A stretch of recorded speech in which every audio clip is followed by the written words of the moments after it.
जय हिंद जवानों, कैसे हैं आप सभी।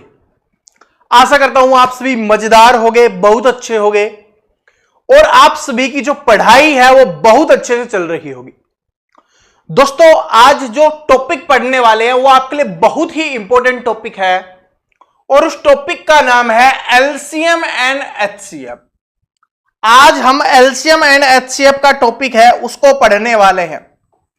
देखिए, इस क्लास के बाद आपको एलसीएम एचसीएफ में और कुछ पढ़ने की आवश्यकता ही नहीं पड़ेगी। इससे बाहर आपके एग्जाम में कुछ आएगा नहीं, यानी इसी क्लास से सब कुछ आने वाला है। तो क्लास को बहुत अच्छे से देखना, हर एक स्टूडेंट को हर एक चीज मैं आपको सिखा दूंगा। देखो, एलसीएम एचसीएफ में सबसे पहले लिखा हुआ है एलसीएम। इसका मतलब क्या होता है, पहले हम उसको जान लेते हैं। इसका मतलब क्या होता है, इसको बोला जाता है लीस्ट कॉमन मल्टीपल बोला जाता है। लीस्ट कॉमन मल्टीपल इसको बोला जाता है, या आप इसको बोल भी सकते हो लोवेस्ट, ठीक है, लोवेस्ट कॉमन मल्टीपल इसको बोल सकते हो। इसका मतलब होता है कि वह मान, वह छोटे से छोटा मान। देखो, लोवेस्ट और लीस्ट का मतलब होता है कम से कम या छोटे से छोटा। कम से कम, या आप इसको बोल सकते हो छोटे से छोटा। तो वह छोटे से छोटा मान, या आप इसको बोल सकते हो सबसे छोटा। ठीक है, क्या, ताकि कोई कंफ्यूजन ना रहे, आपके दिमाग में कोई कंफ्यूजन ना रहे, हर चीज को हम मिटाएंगे। तो क्या हो गया कि छोटे से छोटा मान वो जिसपे सभी संख्याओं का भाग चला जाए, उसी को बोला जाता है एलसीएम या लीस्ट कॉमन फैक्टर, आप इसको बोल सकते हो। ठीक है, लघुत्तम समापवर्तक इसको बोला जाता है।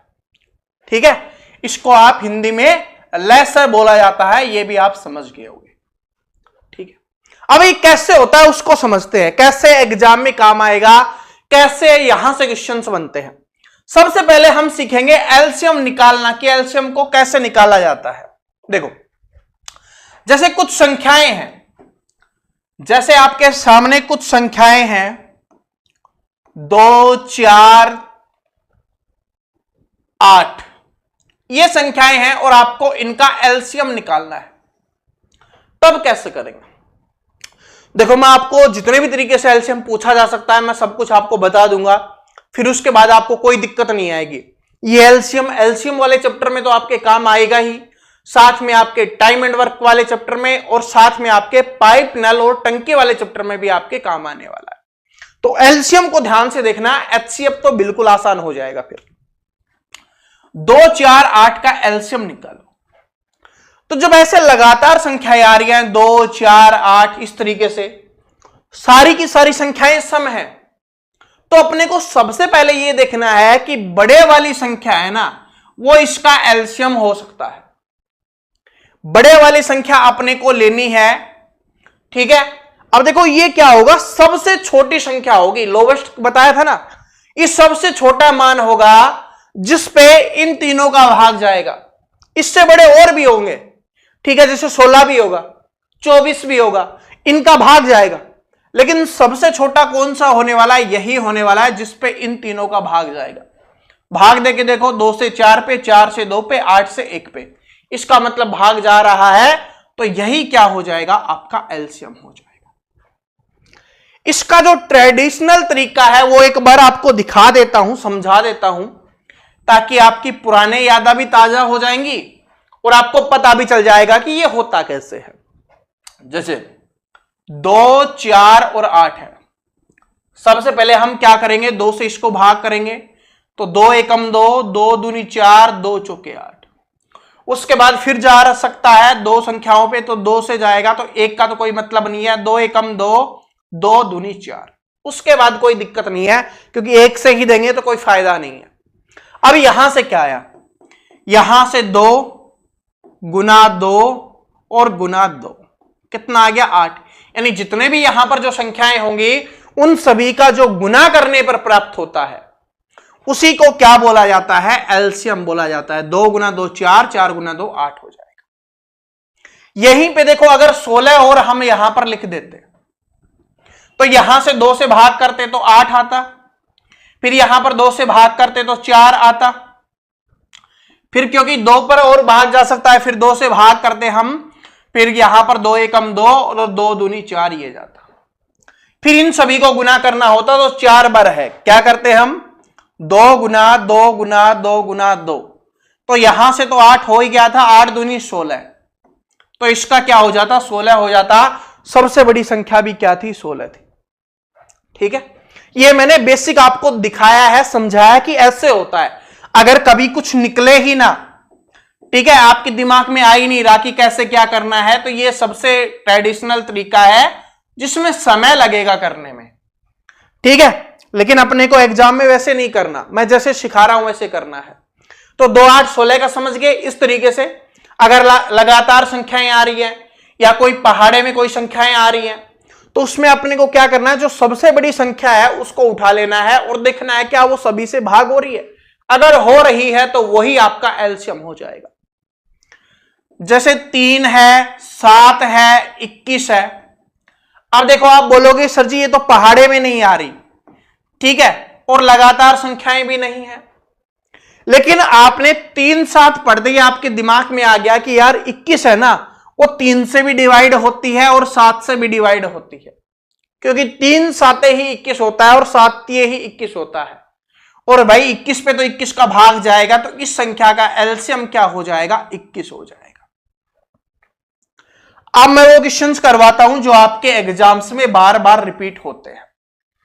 वो कुछ टर्म्स हम लिखते हैं नंबर्स, जैसे आपके सामने होगा 5 10 15 इस तरीके से होगा और 20। अब क्या करें कि सर जी संख्याएं लगातार आ रही हैं, इसका हमें एलसीएम निकालना है, लेकिन अगर सबसे बड़ी संख्या हम 20 लेते हैं एलसीएम, भाई संख्याएं लगातार आ रही है ना, ये 5 का 1 गुना, 5 का 2 गुना, 5 का 3 गुना, 5 का 4 गुना, संख्याएं कंटिन्यू आ रही है, मैच भी कर रही हैं। लेकिन सबसे बड़ी संख्या 20 ली, 5 का भाग चला गया, 10 का भाग चला गया, 20 का भाग चला गया, लेकिन 15 का भाग नहीं जा रहा। तो 15 का भाग नहीं जा रहा, तो इसका मतलब ये एलसीएम नहीं हो सकता। तब क्या करना है, अगर संख्याएं ऐसे ही आ रही हो लगातार, लेकिन अगर यहां पर सबसे बड़ी संख्या एलसीएम नहीं निकल रही क्योंकि भाग नहीं जा रहा सभी संख्याओं से, तब अपने को देखना है कि जो सबसे बड़ी संख्या है उसको सबसे पहले 2 से गुना करो, क्योंकि 1 से तो वो गुना होती है। 2 से गुना करेंगे 40 प्राप्त हो गया। क्या 40 है वो 15 से भाग होता है? ये भी नहीं होता। तो फिर हम करके देखेंगे 20 को, जो सबसे बड़ी संख्या है उसको 3 से भाग, 60। क्या इससे भाग होता है? बिल्कुल होता है। बस बाकी तो सभी से होगा, क्योंकि 20 से जो संख्या भाग 20 भाई 5 से 10 से और 20 से हो रही थी, तो ये 60 भी होगा। लेकिन ये 3 किसके लिए आया है? इस 15 के लिए आया है। 15 चौके 60 होता है। तो इस संख्या का एलसीएम क्या निकल के आ जाएगा? आपका 60 निकल के आ जाएगा। क्या बताओ, ये बातें सभी को समझ में आ गई? ऐसे अपने को करना है, ठीक है, ऐसे अपने को करना है। और भी लेते हैं, जैसे ऐसे संख्याएं आ जाती हैं आपकी 10 20 30, ये बार बार रिपीट होती है कि इसका एलसीएम अपने को निकालना पड़ेगा। सबसे बड़ी संख्या हमने 30 ली, लेकिन ये 20 से भाग नहीं होती, तो फिर 2 से गुना करके देखेंगे कितना आ गया? 60। क्या 20 से भाग होता है? बिल्कुल होता है। तो यही क्या हो जाएगा? हमारा एलसीएम हो जाएगा। समझ में आ गया? ठीक है जी।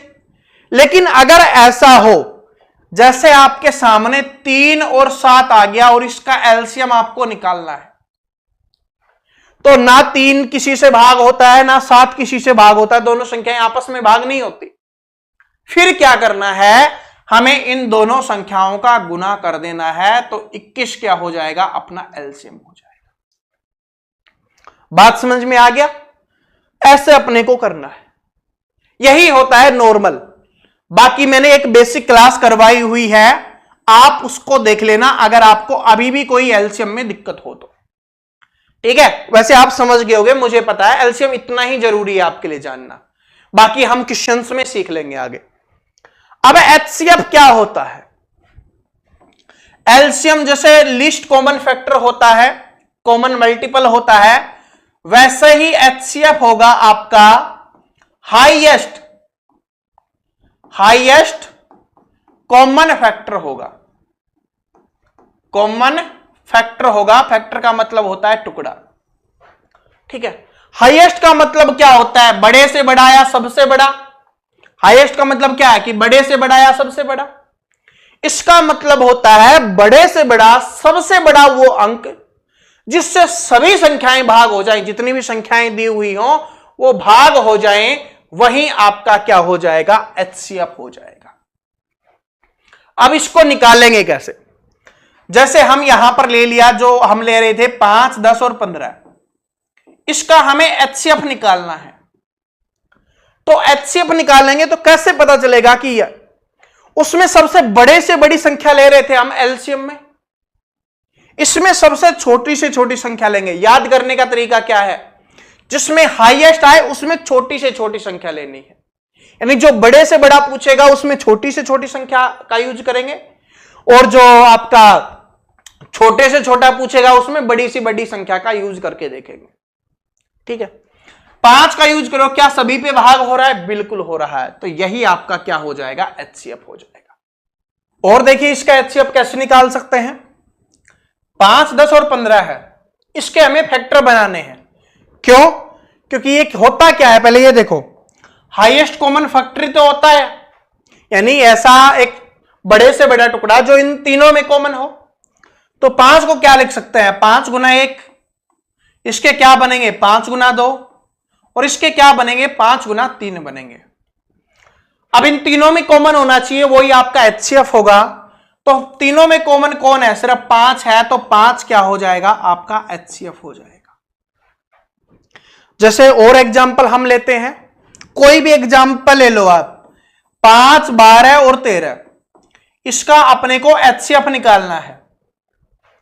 तो इसके टुकड़े क्या बनाओगे? सबसे पहले क्या था? छोटी वाली संख्या। छोटे वाली की संख्या क्या तीनों को भाग कर रही है? नहीं कर रही। अगर तीनों को नहीं भाग कर रही फिर फैक्टर बनाने जरूरी हो गए। तो क्या करेंगे? 5 गुना 1, इसको क्या करोगे? 2 गुना 2 गुना 2, ठीक है, 2 गुना 2 गुना 3, ये इसके फैक्टर बन गए। 13 का क्या होगा? 13 गुना 1 हो जाएगा। ठीक है, तो 13 का क्या हो जाएगा? 13 गुना 1 हो जाएगा। अब इनमें देखो कॉमन क्या दिखाई दे रहा है आपको? एक तो देखो सभी में होता है, जिसमें हो लिखो या ना लिखो सभी में होगा ही। तो यहां पर देखो 5 है, किसी में नहीं है, तो इसमें सिर्फ 13 और 1 है, इसमें 5 और 1 है, तो ना 5 उसमें है ना 13 इसमें है, तो 1 1 1 1 ही होगा। तो इसका एचसीएफ क्या हो जाएगा? 1 हो जाएगा। इस बात को नोट कर लेना। जैसे मैं और एग्जाम्पल आपको बताता हूं, और एग्जाम्पल हम करते हैं। जैसे यहां पर हो गया 10, 15, 17 और आपका यहां पर 19, इसका आपको एचसीएफ निकालना है। क्या निकालना है? एचसीएफ निकालना है। तो निकालो, कैसे निकालोगे? सबसे पहले छोटी संख्या भाग हो रही है? नहीं हो रही, तो फिर क्या? इसके फैक्टर बनाएंगे। फैक्टर बनाओगे तो देखो ये संख्या और ये संख्या क्या होगी? अभाज्य संख्या। जहां पर भी आपको अभाज्य संख्या मिल जाए, इस बात को याद रख लेना, जहां पर भी आपको अभाज्य संख्या मिल जाए और आपको एचसीएफ निकालने के लिए बोला जा रहा हो, तो उसका एचसीएफ 1 ही होगा, सिर्फ एक कंडीशन को छोड़कर। वो कंडीशन क्या है? कि उस अभाज्य संख्या के गुणा में कोई संख्या ना हो, यानी उसके गुणज नहीं होने चाहिए। जैसे कि 17 लिखा हुआ है, 51 लिख दिया गया, 34 लिख दिया गया, ये नहीं होना चाहिए। क्यों? क्योंकि 17 गुना 3 होता है, ये 17 गुना 2 होता है। ठीक है, तो इसके गुणज को छोड़कर बाकी कुछ भी लिखा हुआ हो, क्योंकि 17 है ना, फिर किसी के बीच में कॉमन आएगा ही नहीं। बस जो संख्या अभाज्य संख्या लिखी हुई है ना, उसका फैक्टर या गुणज, आप इसको बोल सकते हो, टुकड़ा बोल लो, गुणज बोल लो, कि उसका गुणज नहीं होना चाहिए, तो आपका आंसर क्या रहेगा? 1 ही रहेगा। ठीक है, अब एलसीएम मान लो कि एचसीएफ और एलसीएम हमने सीख लिया, लेकिन कुछ ऐसा आ जाए आपके सामने, एलसीएम जैसे हमने ये सीखा था, एलसीएम का यहां पर एलसीएम का ये वाला सीखा था। ठीक है, यहां पर है, तो इसको अगर मान लो ऐसे ना करना चाहो तो इसको एक दूसरा तरीका, जो फैक्टर वाला तरीका है ना, आप उससे भी कर सकते हो। इसका नाम क्या है? Least common multiple. कॉमन देखो 10 को क्या लिख सकते हैं हम भाई? इन सभी में अगर 10 कॉमन है ना, तो इसको हम 10 गुना 1, 10 गुना 2 और 10 गुना 3 लिख सकते हैं। क्यों? क्योंकि 10 सभी में कॉमन हमें दिखाई दे रहा है। तो इसका मतलब जो सबसे कॉमन है उसको लिखेंगे तो 10 आ गया। बाकी जो बच गया उसको लिख देंगे 2 और 3, जो कॉमन नहीं है ना उनको भी लिख देंगे। तो कितना हो गया? 6 गुना 10 कितना हो गया? 60। पहले भी कितना आ रहा था? 60 आ रहा था। जैसे मैं और एग्जाम्पल से, छोटे एग्जाम्पल से समझाता हूं ताकि बड़ा आएगा तो आप कर ही लोगे। 2, 4 और 6 का हमें एलसीएम निकालना है। फैक्टर से मैं आपको सिखा रहा हूं। क्या लिखेंगे? 2 गुना 1 लिख सकते हैं इसके टुकड़े। इसके टुकड़े क्या होंगे? 2 गुना 2 होंगे। और इसके टुकड़े क्या होंगे? 2 गुना 3 होंगे। सबसे पहले क्या? जो सभी में कॉमन हो उसको लिखना है। तो सभी में कॉमन कौन है? यहां पर भी 2 है, यहां पर भी 2 है, यहां पर भी 2 है, तो 2 को लिख दिया गुना में। उसके बाद एक तो सभी में होता है, उसको लिखने से कोई फर्क भी नहीं पड़ेगा। उसके बाद ये 2 तो लिख दिया, लेकिन ये 2 बचा हुआ है तो इस 2 को लिखेंगे। यहां पर ये 3 बचा हुआ है तो इस 3 को लिखेंगे। तो 3 दूनी 6 दूनी कितना हो गया? 12 हो गया। और वैसे भी क्या ही आ रहा था अपना? 12 ही आ रहा था, क्योंकि बड़ी संख्या को 2 से गुना किया। 12 है वो सभी से भाग हो जाता है।